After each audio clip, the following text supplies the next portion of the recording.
오늘은 우리가 위기의 다윗이라는 주제로 함께 하나님 말씀 나누겠습니다. 오늘 말씀 들어가기 전에 한 편의 시를 좀 우리가 보려고 하는데요. 지난주에 정명수 목사님을 만나뵀더니 저에게 시집을 한 권 주셨어요. 본인이 쓴 시라고. 그래서 어떤 시인지 한번 같이 한번 읽어볼까요? 주기도문으로 드리는 기도라고 하는 시인데요. 한번 같이 읽어보겠습니다. 시작. 하늘에 계신 내 아버지, 신학자의 하나님도, 목회자의 하나님도, 철학자의 하나님도, 정치인의 하나님도, 부동산 투기꾼의 하나님도 아니요 땅을 누리며 수고와 열매를 바라는 자의 하나님이시며 별빛과 한계 속에 도움을 바라는 자의 아버지이십니다. 당신의 이름이 거룩히 여김을 받으시옵소서. 우리에게 일용할 양식을 주옵소서. 우리의 삶을 가꾸어 갈 수 있는 터전과 기본 소득을 주옵소서. 아버지의 형상으로 지음을 받은 인간의 기본 인권을 보장해 주옵소서. 손이 수고한 대로 먹는 세상에서 당신의 이름이 기억되기를 원합니다. 굶주리고 헐벗고 메맞는 약자들의 아픔으로 인해 당신의 이름이 욕을 먹지 않기를 간절히 바라옵니다. 당신의 나라가 임하옵소서. 우리의 빛을 탕감해 주옵소서. 희년 사회가 이루어지기를 열망합니다. 모든 것이 제자리로 돌아가는 풍경을 보기를 원합니다. 빛으로 빚어진 세상에 정의의 빛을 비추어 외양간에서 나온 송아지처럼 뛰게 하옵소서. 서로가 묻고 있는 한을 풀어주고 따스한 가슴으로 안아주게 하옵소서. 뜻이 이루어지이다. 우리가 법정에 서지 않도록 도와주시고 혹시라도 악한 재판장의 판단에 맡기지 마옵소서. 주를 경외하는 자마다 주의 정의와 공의를 따르게 하옵소서. 억울한 과부가 불의한 재판관 앞에 서는 세상이 되지 않기를 소원합니다. 분배의 정의가 오롯이 이루어져 공평과 공정이 기반이 되는 세상을 이루게 하옵소서. 사법 정의를 농간하는 자들이 재판정에 앉지 못하게 하옵소서. 진리를 왜곡하고 약자를 돌아보지 않는 자들이 강단에 서지 않게 하옵소서. 하늘에서와 같이 땅에서도 하늘에서 이루어진 당신의 다스림이 이 땅에서도 이루어지기를 바라보고 청원하며 갈망합니다. 그때에 하늘도 기뻐하고 땅도 춤출 수 있습니다. 영원하신 아버지, 한계 속에 살아가는 우리를 돌아오옵소서. 주기도문을 가지고 이렇게 풀어서 본인이 이렇게 시로 적으셨는데요.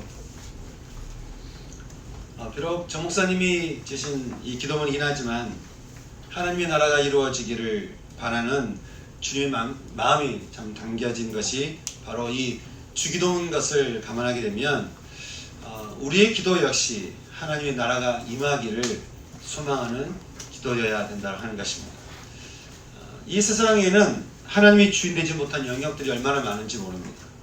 초대교회에 기독교를 가리켜서 기독교는 프로테스탄트다 라고 이야기를 했습니다. 이것은 저항하는 이들이다 라고 하는 뜻을 가지고 있습니다. 여러분은 하나님 나라가 임하지 않는 여러분의 삶의 영역에 여러분 얼마나 저항하며 살고 계십니까? 주님이 십자가에서 이미 세상을 승리하셨지만 아직은 심판의 끝자락은 붙들고 계시는, 그래서 사단 마귀가 마치 이 모든 것이 자기 세상인 것 마냥 정치, 경제, 과학기술과 교회, 가정, 교육, 예술 분야 모든 분야를 딱 사로잡고 있는 이 때에 우리는 얼마나 이 세상에 대해서 저항하며 대항하며 우리는 살아가고 있습니까? 요즘 방송 제목 중에서 참 제가 가슴 아픈 제목이 있다고 한다면 타인은 지옥이다 라고 하는 말이죠. 타인은 지옥이다. 그 드라마가 무슨 내용을 말하려고 하는지 제가 알겠는데 타인이 지옥이다 라고 하는 그 제목이 걸린 그 드라마가 방송되고 있다는 것 자체가 지금 우리 사회의 모습을 참 말해주고 있는 것은 아닐까. 여러분, 우리에게 타인은 지옥일까요? 아니면 사랑의 대상일까요? 우리는 세상에 던져주는 그 많은 말들에 대해서 얼마나 진리를 가지고 들으면서 저항하며 대항하며 살아가고 있을까요? 우리는 정말 프로테스탄트의 신앙생활을 하고 있을까요? 여러분 어떠십니까? 오늘 우리는 참 불우한 환경과 상황 속에서도 하나님의 사랑을 잃지 않았던, 정말 프로테스탄트의 그 삶을 보여줬던 그 다윗이 커다란 위기에 빠진 모습을 우리는 발견하게 됩니다. 오늘 말씀을 우리가 이해하기 위해서는 먼저 왕이 된 다윗 전쟁을 우리가 좀 이해할 필요가 있는데, 사무엘하 1장 말씀 보면요, 사울이 죽던 때에 다윗은 아멜렉 사람을 죽이고 돌아왔다라고 하는 기록을 우리는 보게 됩니다. 그 말은 다윗이 왕이 되는 것을 끝까지 막았던 그 사울이 죽던 날, 사울은 블레셋과의 싸움에서 패배하고 죽던 날, 다윗은 아말렉과의 싸움에서 승리하고 돌아왔다, 그렇게 이야기를 하고 있는 것이죠. 여러분, 왜 사울은 죽고 다윗은 이겼을까요? 대답은 어렵지 않습니다. 사울은 자신의 전쟁을 했고 다윗은 하나님의 전쟁을 했기 때문이었습니다. 사울은 자기가 있고 싶어하는 자리에 있었고 다윗은 하나님이 있기를 원하는 자리에 있었다라고 하는 것이죠. 다윗은 세상을 이기는 전쟁과 그 승리가 사람에게 있지 않고 하나님께 있다는 사실을 그는 믿고 있었습니다. 이제 온 이스라엘의 왕으로 추대받게 된 다윗은 끊임없는 전쟁에 들어가게 되는데요, 하나님께서 다윗을 통해 이렇게 전쟁을 일으키신 이유가 있었습니다. 그것은 첫째로 약속의 땅을 주시고자 했던 언약의 성취 때문이었습니다. 하나님은 아브라함과 이삭과 야곱에게 주기로 했던 땅, 그리고 여호수아가 들어가서 지파들에게 분배해서 나눠주는 그 땅 가운데 하나님의 사람들이 들어가서 하나님의 나라를 일으키기를 원하셨죠. 그런데 사람들은 그 땅에 들어가서 그 땅을 차지하지 못했어요. 왜냐하면 그 땅에 살고 있던 사람들이 두려웠기 때문이었습니다.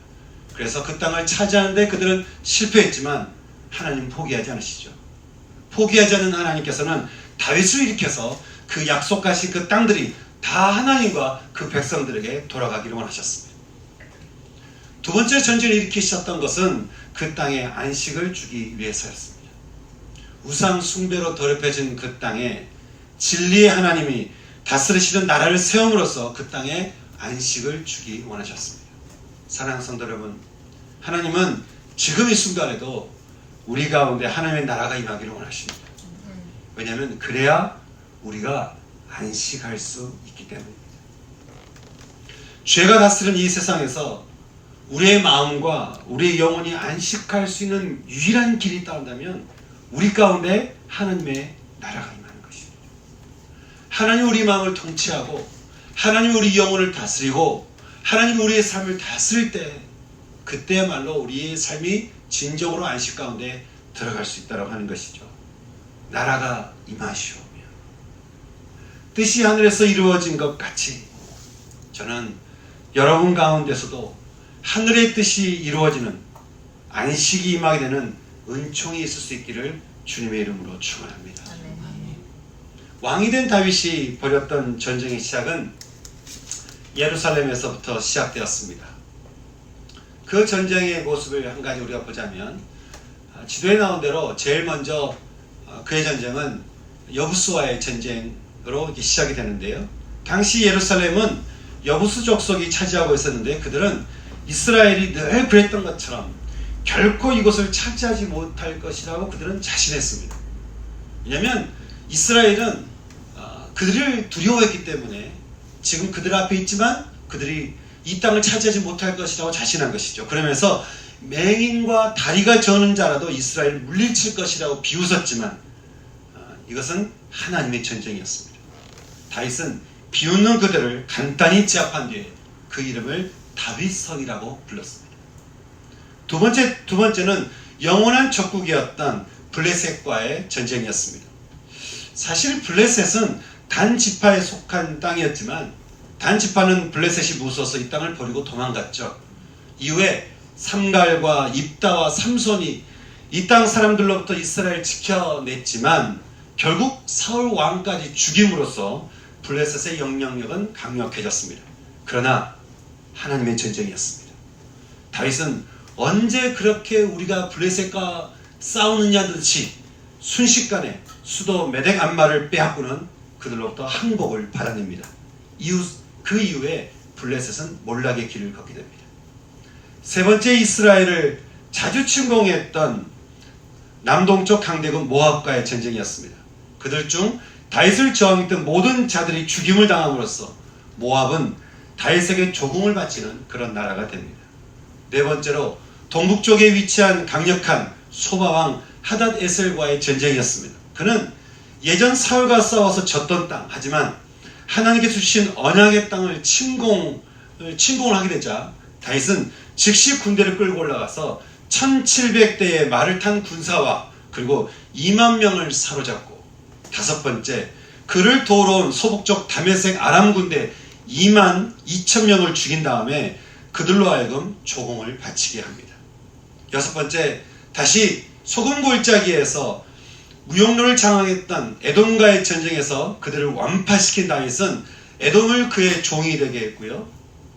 그리고 이제 다윗의 사신들을 욕보이던 암몬이 북쪽 아람과 연합군을 형성해서 쳐들어오자 다윗은 그 양쪽 군대 모두를 격파시키는 승리를 거머쥐게 됩니다. 너무나 강력해진 다윗의 군대를 대항하기 위해서 이제 아람의 하닷 에셀이 여러 지역 아람의 모든 군대를 동원해서 대규모 전쟁을 일으키자 다윗은 다시 그들을 쳐들어가서 그들의 병거 700대와 마병 4만 명을 죽이고는 그의 군사령관 소박을 죽이면서 아람을 무력화시키게 됩니다. 여러분, 사실 이대로라면 다윗은 군대를 일으켜서 메소포타미아 지역 그 윗지역과 그리고 밑에 있는 이집트로 쳐들어가서 충분히 승리를 거둘만 했습니다. 하지만 다윗은 그 이상 전쟁을 일으키지 않았습니다. 왜냐하면 그는 지금 자신의 전쟁을 하는 것이 아니었고, 그는 하나님의 전쟁을 하고 있던, 하나님이 원하시는 자리에 있었던 하나님의 사람이었기 때문이었습니다. 그렇게 다윗은 계속 전쟁을 치르면서 가나안 전 지역에 하나님의 나라를 이렇게 세워가고 있었는데, 이제 그 마지막 전쟁지라고도 할 수 있는 암몬과의 전쟁을 앞두고 있을 무렵, 오늘 말씀 1절은 우리에게 이렇게 말씀을 해주고 있습니다. 우리 1절 말씀 우리 같이 한번 읽어보겠습니다. 같이 읽겠습니다. 시작. 그 해가 돌아와 왕들이 출전할 때가 되매 다윗이 요압과 그에게 있는 그의 부하들과 온 이스라엘 군대를 보내니 그들이 암몬 자손을 멸하고 랍바를 에워쌌고 다윗은 예루살렘에 그대로 있더라. 지금 가나안 온 지역에는 계속된 전쟁의 긴장이 흐르고 있었습니다. 그리고 하나님의 그 약속이 이루어지는, 언약이 성취되는 일을 위해서 다윗은 계속해서 군대를 이끌고 전쟁에 임하고 있었고, 온 지역이 긴장 상태에 있었던 바로 그때 계속된 가나안의 전쟁에서 이제 암몬만 남아있는 이 암몬의 완전한 정복을 위해서 겨울 우기가 끝나고 날씨가 따뜻해지던 건기가 시작될 무렵, 왕들의 출전할 때가 되었을 때, 오늘 말씀을 원어대로 풀어보자면 다윗은 요압을, 그리고 그와 함께하는 그의 종들을, 그리고 온 이스라엘을 하나로 다 뭉치게 하고 암몬의 수도 랍바를 공격해 들어가게 했지만 다윗은 예루살렘에 그대로 있었다. 그렇게 우리에게 말씀을 해주고 있습니다. 전쟁에 나가지 않는 다윗 왕에 대한 첫 번째 기록입니다. 전쟁에 나가지 않는 왕, 위기의 다윗. 어떤 사람은 그동안 수많은 전쟁을 벌였으니까 이제는 좀 쉬어도 되지 않나, 그도 왕인데 그럴만한 권한이 있지 않나, 그렇게 말할지 모르겠습니다. 물론 다윗 역시 아마 그런 생각 때문에 전쟁에 나가지 않았을 겁니다. 그런데 다윗이 한 가지 잊고 있는 것이 있었다 한다면, 지금 그가 있어야 될 곳은 다윗성이 아니라 전쟁터였다고 하는 겁니다. 지금 내가 어디에 있어야 하는지, 지금 이 세상이 어떤 상태인지, 지금 이 세상 가운데 우리 눈에 보이지 않지만 얼마나 수많은 영적인 전쟁이 일어나고 있는지, 우리가 얼마나 전쟁터 가운데 살아가고 있는지, 그래서 내가 이 전쟁 가운데, 이 세상 가운데서 어떤 삶을 살아야 되는지를 아는 사람과 모르는 사람의 인생은 다른 것이죠. 도산 안창호 선생님이 언젠가 그런 말을 한 적이 있습니다. 만약, 이건 안창호 선생님 말입니다. 만약 하나님께서 당신은 지금 무엇 때문에 사는가라고 물었을 때 당신이 만약에 그 질문에 대답을 하지 못한다고 한다면 그것은 당신에게 죄라는 것. 도산 안창호 선생님의 말입니다. 이게 왜 죄일까? 여러분, 죄가 뭐라고 했습니까? 죄는 진리에서 이탈하는 것이 죄라고 했습니다. 하나님께서 내게 주신 길에서 이탈해 있는 모든 것은 다 죄라는 거예요. 그러니 하나님이 부르신 자리가 어디인 줄 모르는 것도 죄요. 이 전쟁터 가운데, 이 영적인 전쟁이 일어나고 있는 이 어지러운 이 세상 가운데 내가 어디에 있어야 될지 알지 못하는 것도 죄요. 내가 도대체 어디에 있어야 되는지 묻지도 않고 생각 없이 살아가는 것도 죄라는 거예요. 저는 있어야 할 자리에 있지 않은, 하나님이 부르시는 자리에 있지 않은 이 다윗을 묵상하면서 문득 그런 마음이 드는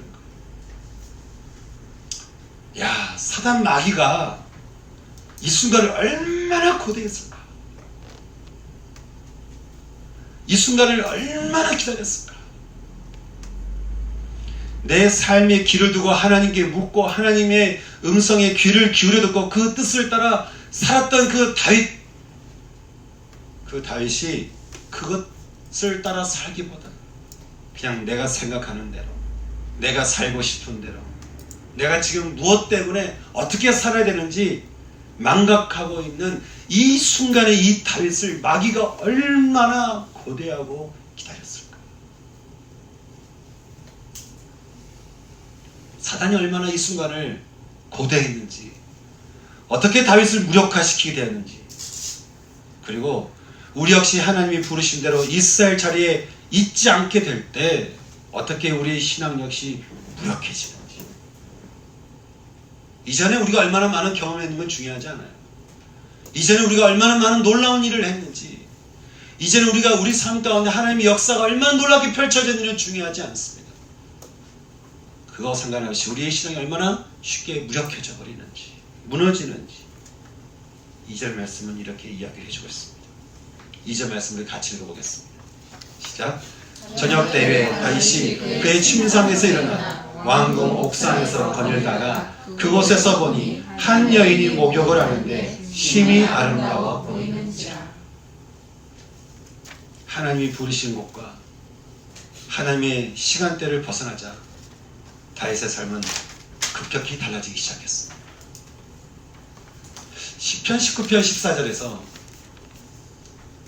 나의 반석이시여 나의 구원자이신 주님, 내 입의 말과 내 마음의 묵상이 언제나 주님의 마음에 들기를 원합니다 라고 고백했던 다윗이었습니다.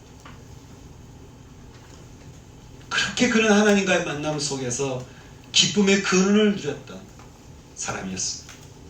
그런데 있어야 할 자리를 떠나고 부르신 곳에서 떠났던 다윗은 하나님과의 만남 속에 누리던 기쁨보다는 이제 스스로 기쁨을 즐기려는 사람으로 바뀌기 시작합니다. 왜냐하면 밑빠진 독에 붙는 허무한 가짜 기쁨이다. 마음에 생명이 부어지는 진짜 기쁨이다. 하여간 기쁨이 있어야 사는 존재로 우리가 창조되었기 때문입니다.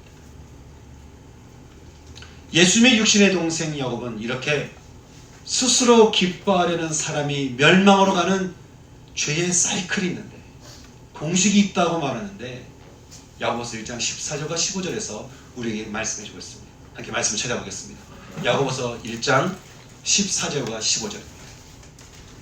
야고보서 1장 14절에서 말하기를 오직 각 사람이 시험을 받는 것은 자기 욕심에 끌려 미혹되기 때문이라는 거예요. 이것은 스스로 기쁨을 찾으려는 사람은 우리의 죄성의 욕심에 이끌려서 뭔가가 미혹이 되는데 마치 선악과를 바라보며 미혹되었을 때 그것이 어떤 건지도 모르고 이 선악과가 어떤 건지도 모르고 이걸 먹으면 어떻게 되는지도 모르고 들었지만 잊어버리고 그저 먹음직도 하고 보암직도 하며 지혜롭게 할 만큼 탐스럽기까지 한 것 같이 스스로의 기쁨을 찾는 사람은 뭔가에 미혹되어서 뭔가의 마음을 빼앗기고 정신을 빼앗겨서 그것을 계속해서 생각하고 또 생각하게 된다는 거예요. 지금 다윗이 그랬습니다. 하나님의 시간대에 있지 않은 다윗은 일찍 일어날 이유도 없었어요. 전쟁에 나갈 이유도 없기 때문에 그는 일찍 일어날 이유가 없었어요. 있어야 할 자리에 있기보다 자기가 있고 싶은 곳에 있던 다윗이었습니다. 하나님이 없는 인생의 시간표를 들고 있던 다윗은 이제 자기 마음대로 하면 그만이었어요. 시편 5편 3절에서 여호와여 아침에 주께서 나의 소리를 들으시니 아침에 내가 주께 기도하고 바라리이다 라고 노래했던 다윗이었습니다. 근데 지금 다윗은 묵상은커녕 저녁 때야 일어나서는 왕궁 옥상을 거니며 마치 이 모든 것이 자신이 이뤄낸 것 같은 자만심과 교만함에 빠져 있었습니다. 하나님으로 인한 기쁨보다 이제 스스로를 기뻐하며 옥상 위를 거닐던 다윗은 문득 어떤 한 장면에 꽂히게 되는데 바로 한 여인의 목욕하는 장면이었습니다. 그리고 다윗은 마치 선악과를 보던 아담처럼 그 여인이 심히 아름다워 보이기 시작했습니다. 지금 어떤 상황인지, 그 여인이 어떤 여인인지, 그리고 지금 하나님의 마음이 어떤지는 중요하지 않았습니다. 이미 그 마음이 그 여인에게 미혹되었기 때문이었습니다. 이제 미혹에 빠진 사람은 이제 그 다음 행동으로 옮기게 되는데요. 우리 야고보서 1장 15절 말씀 통해서 우리는 그것을 알 수 있습니다. 다시 한번 읽어보겠습니다. 시작. 욕심이 잉태한 즉 죄를 낳고 죄가 장성한 즉 사망을 낳느니라.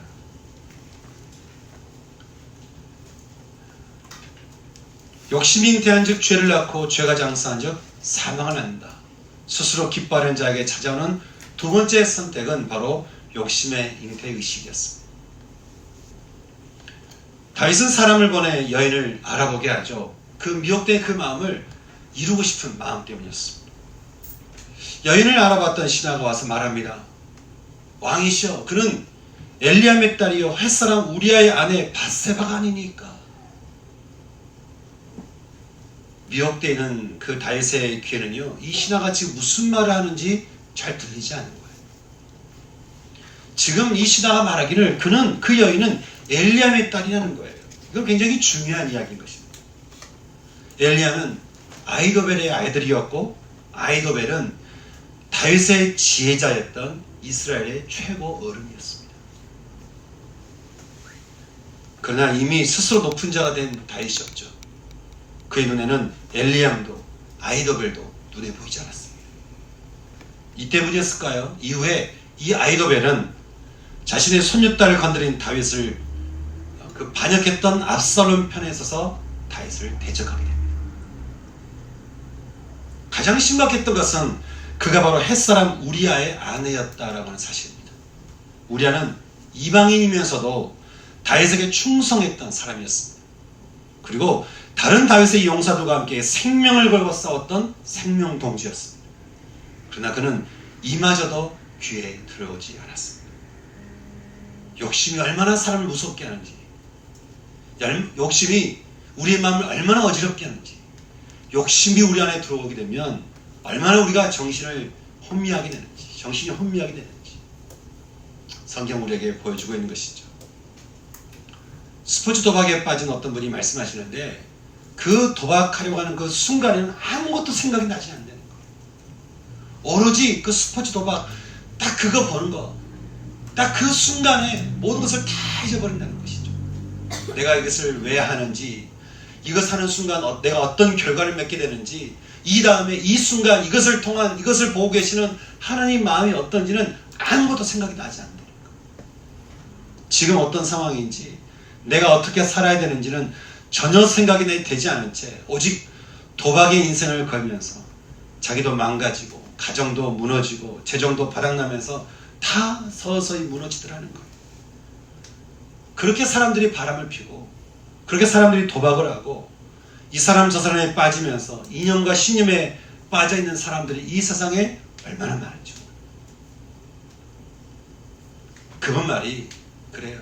이게요, 욕심이 들어온 순간에 아무것도 보이지 않았다는 거예요. 사랑하는 성도 여러분, 혹시 여러분 안에도 뭔가에 미혹되어서 욕심에 빠진 분이 계십니까? 아니, 아직 욕심까지는 가지 않아도 혹시 여러분 스스로의 기쁨을 위해서 자꾸 이것저것에 기웃거려서 미혹에 빠진 여러분 마음이 혹시 있지는 않으십니까? 오늘 이 시간 그 미혹 가운데, 그 욕심 가운데 십자가 보혈의 피가 흘러들어가서 여러분의 모든 미혹과 그 욕심들이 십자가 보혈의 피로 다 놓아질 수 있는 은혜가 있기를 주님의 이름으로 축원합니다. 그가 누구인지 알아보라고 죄를 범할 준비를 끝낸 다윗은 이제 다음 단계로 넘어갑니다. 바로 충동적인 행위 표출이었습니다. 욕심이 잉태한 즉 죄를 낳고 죄가 장사한 즉 사망을 낳게 되었다. 바로 죄가 낳게 되는 순간이었습니다. 4절 말씀, 다윗이 전령을 보내어 그 여자를 자기에게로 데려오게 하고 그 여자가 그 부정함을 깨끗하게 하였으므로 더불어 동침하며 그 여자가 자기의 집으로 돌아갔다. 성경은 그렇게 말하고 있습니다. 다윗은 절대로 해서는 안 될 선택을 하고 마는데 바로 밧세바를 데려다가 간음을 행한 것이었습니다. 이게 어떤 의미인지, 이게 어떤 결과를 낳는지는 중요하지 않았습니다. 그에게서 지금 중요한 건 지금 나의 기쁨이었습니다. 하나님께서 주신 기쁨의 근원이 아니라 지금 나의 기쁨이었습니다. 약간의 양심은 있었던지 하나님의 법대로 부정함을 깨끗하게 한 때, 다시 말해서 생리기간이 끝날 때 그가 동침했다라고 말하고는 했지만 또 다른 레위기에는 둘 다 동의하에 간음을 했을 경우에 둘 다 죽이라는 말씀처럼, 결혼한 자가 그랬을 때 둘 다 죽이라는 말씀처럼 다윗도 지금 또 이 밧세바는 둘 다 죽음에 해당되는 심각한 범죄를 저지르고 있었다는 것이죠. 욕심은 하나님의 율법, 하나님의 말씀도 가리기에 충분했습니다. 그만큼 욕심이 무서운 거예요. 욕심이 들어오면 내가 말씀이 뭔지 알아요. 모르진 않지만 가려지는 거예요. 보이지 않는 거예요. 들리지 않는 거예요. 결과는 어떻게 되었을까요? 욕심이 잉태한 즉 죄를 낳고 죄가 장사한 즉 사망이 태어나게 되었습니다. 바로 사망인 것입니다. 5절에 그 여인이 임신함에 사람을 보내 다윗에게 말하여 이르되 내가 임신하였나이다 하니라 라고 성경 말씀해 주고 있습니다. 다윗이 저지른 스스로의 기쁨의 결과는 임신이라는 뜻하지 않는 소식을 가져오겠습니다. 그제서야 정신을 차린 다윗은 자신의 지혜자였던 아이도벨의 손녀였다는 사실과 그리고 생명동지였던 우리아의 아내였다는 사실이 마음에 들어오게 됩니다. 그는 이 일을 숨겨야만 했습니다. 그래서 어떠한 일을 꾸미기로 결정하는데 먼저 우리아를 속여서 그가 아내와 동침해 낳은 아이라고 그는 속이려고 작정했습니다. 그러나 우리아는 전쟁터에서 돌아오려고 또 하지 않았고 억지로 돌아오게 하니까 이제는 어떻게 내가 아내와 잠자리를 들 수가 있는가. 그래서 그는 밖에서 그의 군사들과 함께 잠자리 들었습니다. 집에 들어가지 않았습니다. 결국 이미 이긴 전쟁터에 그 암몬의 그 라빠에 이 우리아를 보냈던 그 다윗은 요압에게 말해서 그를 전쟁 제일 앞자리, 가장 격렬한 전쟁터 제일 앞자리에 두고 뒤에 빠짐으로써 이 우리아를 죽이는 비열한 짓을 하게 됩니다. 완전 범죄였습니다. 아마 요압은 다윗이 밧세바 때문에 이런 일을 명령했는지 아마 그는 몰랐을 겁니다. 그가 아마 이방이었기 때문에 그랬던 건 아니었는지, 뭔가 잘못한 일이 있었겠지라고 생각이었을는지 모릅니다. 다윗과 밧세바 외에는 아무도 알 수 없던 이 범죄는 그러나 하나님의 눈을 피할 수는 없었습니다. 어느 날 나단 선지자가 와서 말합니다. 양을 몰래 빼앗은 자가 있는데 이걸 어떻게 할까요? 그를 죽여라. 나단 선지자가 말합니다. 그게 바로 당신입니다. 그러면서 나단 선지자가 이렇게 말을 하죠. 하나님 말씀을 이렇게 대언합니다. 내가 너를 이스라엘의 왕으로 기름 붓기 위하여 너를 사울의 손에서 구원하였고 너의 주인의 집을 너에게 주고 이스라엘과 유다 족속을 내가 너에게 다 맡겼느니라. 만일 그것이 부족하였을 것 같으면 내가 너에게 이것저것을 더 주었으리라. 그런데 어찌하여 네가 여호와의 말씀을 업신여기고 나 보기에 악을 행하였느냐. 네가 칼로 햇사람 우리아를 치되 암몬 자손의 칼로 죽이고 그의 아내를 빼앗아 너의 아내를 상하도다. 이제 네가 나를 업신여기고 아내를 빼앗았은즉 칼이 너의 집에서 영원토록 떠나지 아니하리라. 내가 너와 너의 집에 재앙을 일으키고 너의 눈앞에서 너의 아내를 빼앗아 너의 이웃들에게 주리니 그 사람들이 대낮에 동침하리라. 너는 은밀히 행하였지만 나는 이 모든 일을 대낮에 행하리라.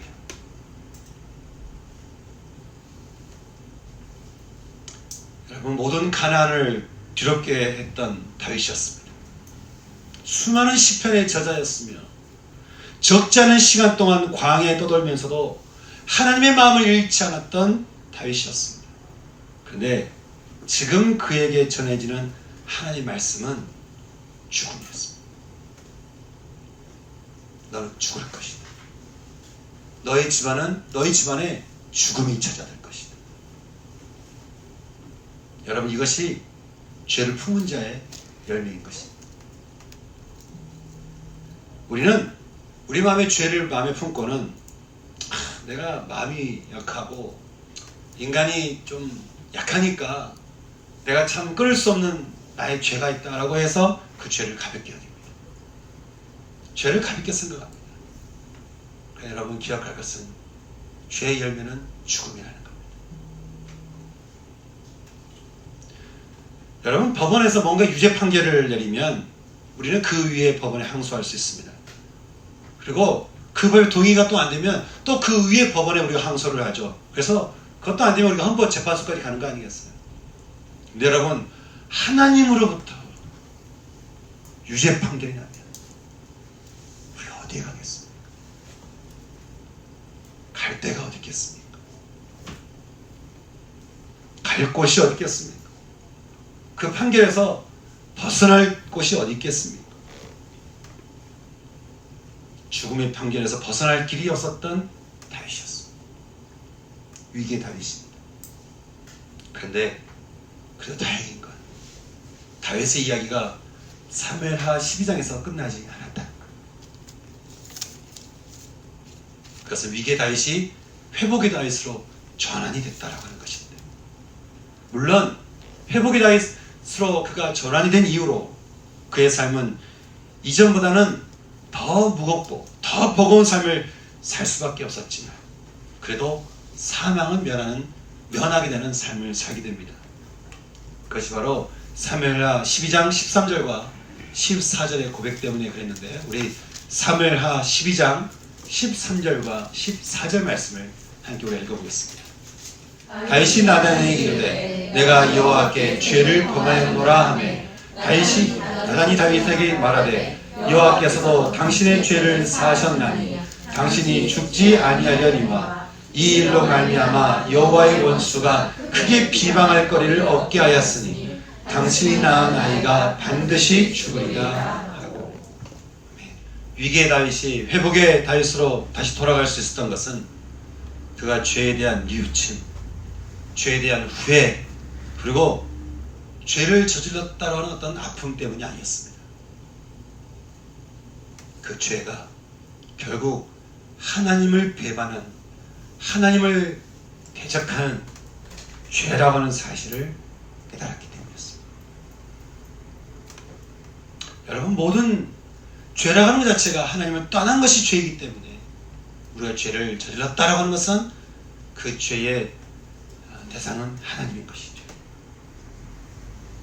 내가 그냥 죄를 지은 게 아니라는 거예요. 내가 하나님께 죄를 지어. 내가 하나님께 죄를 지어. 다윗은 자신이 저지른 죄에 대한 하나님의 마음을 정확히 꿰뚫고는 이렇게 말을 합니다. 내가 여호와께 범죄하였나이다. 내가 여호와께 범죄하였나이다.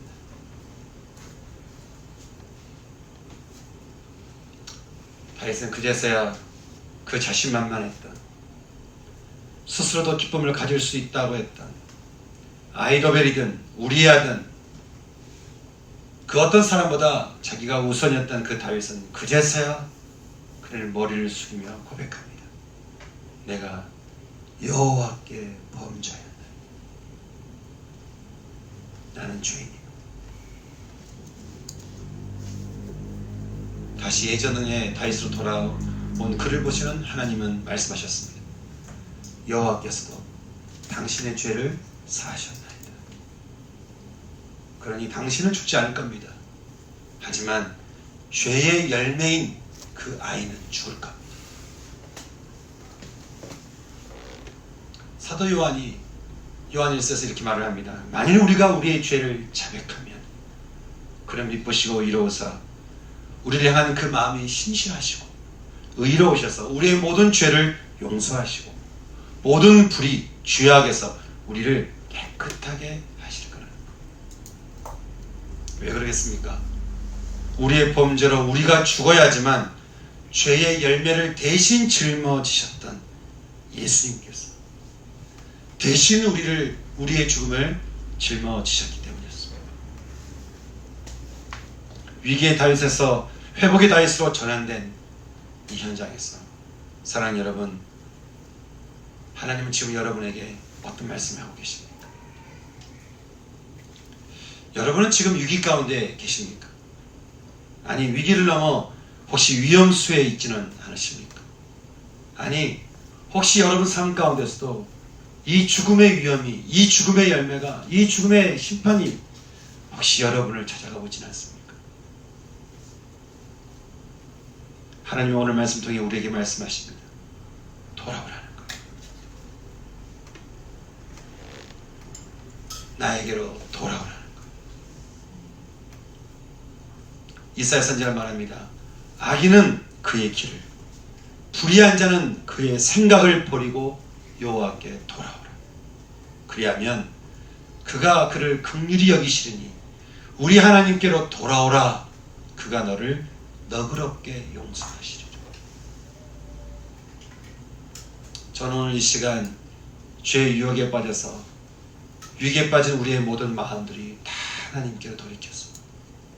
하나님의 품 안에서 우리가 온전히 안식할 수 있기를 소망합니다. 왜냐하면 안식이 우리를 향한 하나님의 뜻이기 때문에 그렇습니다. 이 놀라운 은혜와 축복이 저는 오늘 이 시간 지금 저와 여러분 모두에게 임할 수 있기를 소망하는 것이, 여러분 지금 어떤 위기에 있으십니까? 하나님이 부르신 그 자리에 있으십니까? 여러분의 인생에 하나님은 어느 만큼 차지하고 계십니까? 여러분 안에 들어온 미혹에 대해 여러분 얼마나 위기를 느끼며 그 미혹을 대처하셨습니까? 그것이 여러분과 여러분의 가정을 죽일 수 있다는 사실을 여러분 얼마나 깨닫고 계십니까? 하나님을 떠나 미혹받고 욕심을 품고는 행동에 옮기는 이 모든 것이 결국에는 하나님을 향한 죄악이라는 사실을 여러분 얼마나 알고 계십니까? 여러분, 죄에 대한 깨달음 없이 어떻게 하나님의 나라가 내 안에, 우리 안에 충만히 임할 수 있기를 우리가 기대할 수 있겠습니까? 죄를 대항하지 않고 죄에 대한 하나님의 마음을 품지 않고 죄 앞에, 하나님 앞에 엎드림 없이 우리가 어떻게 그 하나님의 나라가 내 안에 충만히 임하여서 내 영혼이 안식할 수 있기를 기대할 수 있겠습니까? 저는 오늘 이 시간 주님이 주시는 이 말씀 앞에 저는 우리 모두 겸허하게 겸손하게 마음의 무릎을 꿇고 우리 마음에 있는 모든 미혹의 죄를 주님 앞에 엎드려 회개하며 다윗처럼 고백했으면 좋겠습니다. 하나님, 우리가 여호와께 범죄하였나이다. 우리의 죄를 사하여 주시옵소서. 그렇게 진심으로 고백해 나갈 때 우리의 기도를 들으시고 주님께서 우리의 죄의 열매는 십자가 예수님에게 보내고 우리의 인생을 다시 회복 가운데로 인도하시죠. 믿습니다. 회복으로 인도하시는 주님, 안식으로 인도하시는 주님, 오늘 이 시간 주님 앞에 그 인도하시는, 회복으로 인도하시는, 안식으로 인도하시는 그 주님 앞에 오늘 이 시간 우리가 정직하게 주 앞에 나갈 수 있는 시간 됐으면 좋겠습니다. 이 시간 우리 주님 앞에 우리 마음을 열고 주의 말씀 앞에 우리가 정직하게 반응했으면 좋겠습니다. 여러분, 여호와께 여러분 어떤 죄를 지으셨습니까? 함께 고백하며 정직하게 주님, 제가 여호와께 범죄하였나이다. 저를 용서하여 주시옵소서. 우리가 진심으로 전심으로 정직하게 우리가 고백하며 나갈 수 있는 시간 됐으면 좋겠습니다. 같이 기도하겠습니다.